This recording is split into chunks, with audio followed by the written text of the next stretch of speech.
बिस्मिल्लाहिर्रहमानिर्रहीम। अस्सलाम वालेकुम व्यूवर्स, मैं हूं शेफ़ मारिया और आज मैं आप लोगों के लिए बहुत ही मज़ेदार से चॉकलेट स्विस रोल की रेसिपी लेकर आई हूं, जिसको बनाना बेहद आसान है और बहुत ही आसान तरीके से मैं आपको बनाना बताऊंगी, जो कि बाज़ार से ज़्यादा अच्छा बन के तैयार होता है, क्योंकि होममेड इज़ द बेस्ट। इसके साथ मैं आपको बनाना बताऊँगी बजट फ्रेंडली चॉकलेट फज बनाना बताऊँगी, जो कि बहुत कम इंग्रेडिएंट्स के साथ और बहुत कम चॉकलेट के इस्तेमाल के साथ आप बहुत सारी क्वांटिटी में बना सकते हैं और इसको एंजॉय कर सकते हैं। बहुत ही सिंपल सी रेसिपी है, तो वीडियो आपने लास्ट तक ज़रूर देखनी है।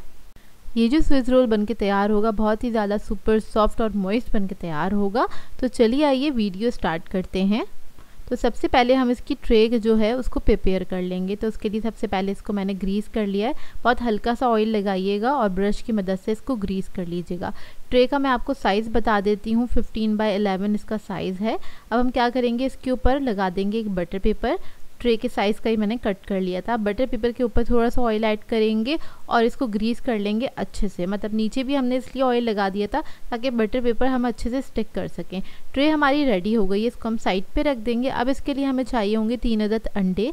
इसमें ऐड करेंगे हम 75 ग्राम्स के बराबर पिसी हुई चीनी। कप में मेजर करेंगे तो ये आधा कप है, आधा कप से भी कम है, मतलब आधा कप में से आपने 2 टेबलस्पून माइनस कर देना है। ठीक है, ये हम इसके अंदर ऐड कर देंगे और इसको बीट करना स्टार्ट करेंगे। 3 से 4 मिनट तक आपने अच्छे से इसको बीट करना है। ये जो मिक्सचर है लाइट एंड फ्लफ़ी हो जाएगा, वॉल्यूम में डबल हो जाएगा, इतना आपने इसको अच्छे से बीट कर लेना है। तो ये देखिए 3 से 4 मिनट हो गए हैं और ये कुछ इस तरह से हो जाएगा। अब इसके अंदर हम ऐड करेंगे वनीला एसेंस 1 टीस्पून के बराबर। आप लोग चाहें तो चॉकलेट एसेंस भी ऐड कर सकते हैं। कोको पाउडर ऐड करेंगे 1 टेबलस्पून के बराबर और इसको मिक्स कर लेंगे अच्छे से। इसी के साथ मैं ऐड करूंगी ऑयल तकरीबन 3 to 4 टेबलस्पून के बराबर। आप लोग चाहें तो बटर भी ऐड कर सकते हैं। इस सबको आपने अच्छी तरीके से मिक्स कर लेना है। बस हल्का सा ही मैंने बीटर चलाया था चंद सेकंड के लिए, ताकि सारी चीज़ें यकजान हो जाएं। बीटर हटा देंगे। अब इसके अंदर हम मैदा ऐड करेंगे 75 ग्राम्स के बराबर। तो मैंने कप में मेजर किया था, तो ये आधा कप से थोड़ा सा कम था। आपने 1 टेबलस्पून माइनस कर देना है आधा कप में से।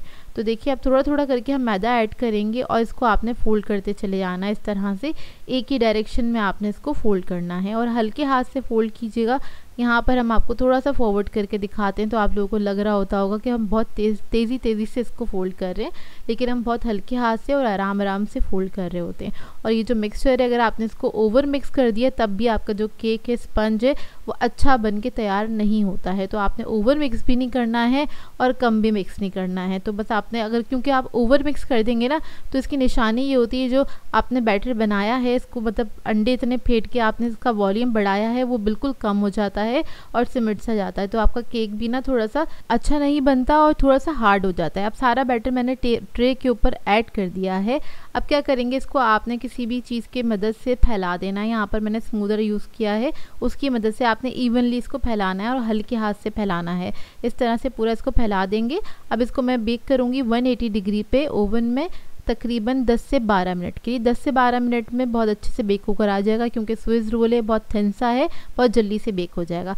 जैसे ही बेक होकर आ जाए, आपने क्या करना है, एक किचन टॉवल से इसको कवर कर देना है 5 मिनट के लिए। पूरा ठंडा नहीं करना, सिर्फ 5 मिनट के लिए कवर करेंगे। साइडों से इसको लूज़ करेंगे और उसके बाद आपने क्या करना है, इसको निकाल लेना है। तो यहाँ पर मैंने क्या किया था, इसको डायरेक्टली किचन टॉवल पे निकाल लिया था। अगर आपको डर लगता है कि ये टूट जाएगा, जो कि मेरा भी हल्का सा ब्रेक हो गया था, तो आपने इस तरह से नहीं करना है। आप इसको दोनों तरफ कपड़ा लगा के आप इसको रोल कर सकते हैं। यहाँ पर इसको मैंने जैसे ही टर्न किया था तो ये गर्म था, तो थोड़ा सा टूट गया था। तो अब हम क्या करेंगे, कपड़े को थोड़ा सा इसके ऊपर फोल्ड करेंगे इस तरह से और इसको रोल करना स्टार्ट करेंगे।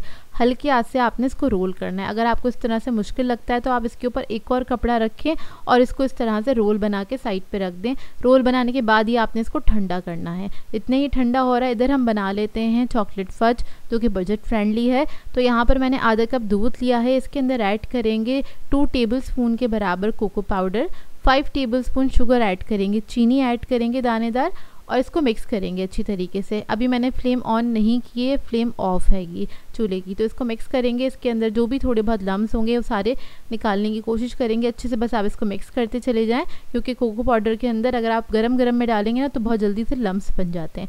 अब इसके अंदर हमने दोबारा से आधा कप दूध और ऐड किया, तो टोटल हमने 1 कप दूध का इस्तेमाल किया। आधा आधा करके इसलिए इस्तेमाल किया था ताकि इसके अंदर लम्स ना बने। अब उसके बाद मैंने चूल्हा जलाया था और इसको पकने के लिए छोड़ दिया था।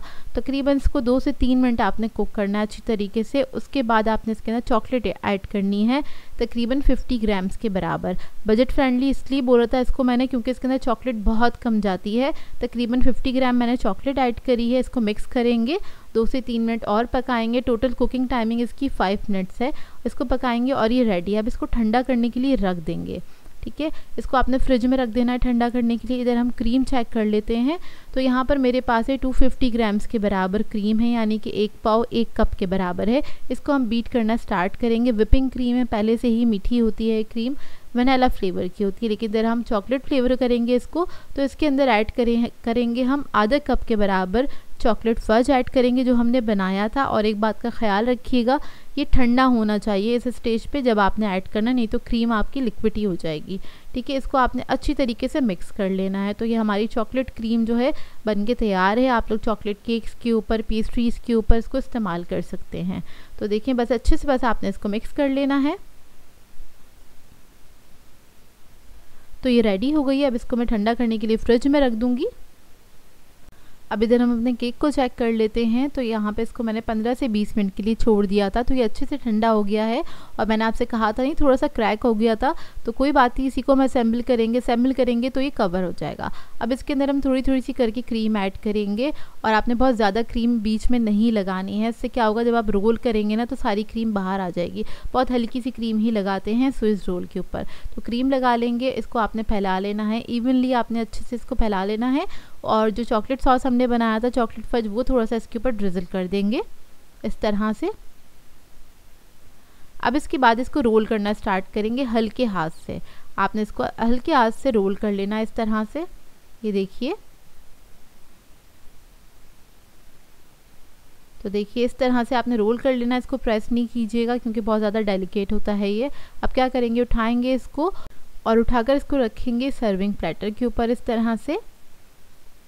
अब जो क्रीम जो थी वो मैंने डाल दी थी पाइपिंग बैग के अंदर। इस तरह से हम लगा देंगे क्रीम इसके ऊपर। इससे क्या होगा, इवनली क्रीम लग जाएगी इसके ऊपर। अगर आप नाइफ से लगाएंगे तो काफ़ी मुश्किल हो जाएगा, क्योंकि कहीं से मोटी लगेगी, कहीं से पतली लगेगी। तो इस तरह से मैं पाइपिंग बैग की मदद से इस तरह से क्रीम लगा दूंगी, पूरा कवर कर दूंगी इसको। और इसको किस तरह से स्मूथ करते हैं, बहुत ही आसान तरीका बताऊंगी मैं आपको। ये देखिए, ये है बटर पेपर, उसको मैंने कट कर लिया था 3 इंच का। इसको आपने इस तरह से रखना है केक के ऊपर, और इस तरह से आपने इसको स्मूथ कर लेना है। 1 या 2 बार आप करेंगे, बहुत अच्छे से स्मूथ हो जाता है ये। तो उसके बाद हम क्या करेंगे, इसको डेकोरेट करने के लिए मैंने चॉकलेट फज ले लिया था, उसको हमने इस तरह से ड्रिजल कर लेना है इसके ऊपर। ये देखिए, बहुत ही सिंपल तरीके से मैंने आपको बनाना बताया है। बहुत ही ज़बरदस्त बन के तैयार होता है, इसका टेस्ट भी बहुत अच्छा होता है। तो देखिए तैयार हो गया। इसको अब मैं रख दूंगी ठंडा करने के लिए फ्रिज में। 1 से 2 घंटे के लिए रख दीजिएगा, उसके बाद आप इसको सर्व कर सकते हैं। तो देखिए अब इसको हम कट कर लेंगे, ठंडा हो चुका है। तो ये साइड से जो एक्स्ट्रा पार्ट था वो मैंने हटा दिया है। अब इसके बाद हम इसके स्लाइसेस कट करेंगे इस तरह से। तो ये देखिए कितना परफेक्ट बनके तैयार हुआ है ये, और माशाल्लाह से बहुत ही मज़ेदार बना था, जायके में बहुत ही बेस्ट था। आप लोग ज़रूर बनाइएगा इसको, आप लोगों को बहुत अच्छी लगेगी ये रेसिपी। बहुत सिंपल सी रेसिपी है लेकिन बनता बहुत मज़ेदार है ये, और इसको ट्राई करें तो अपना फीडबैक ज़रूर दीजिएगा मुझे।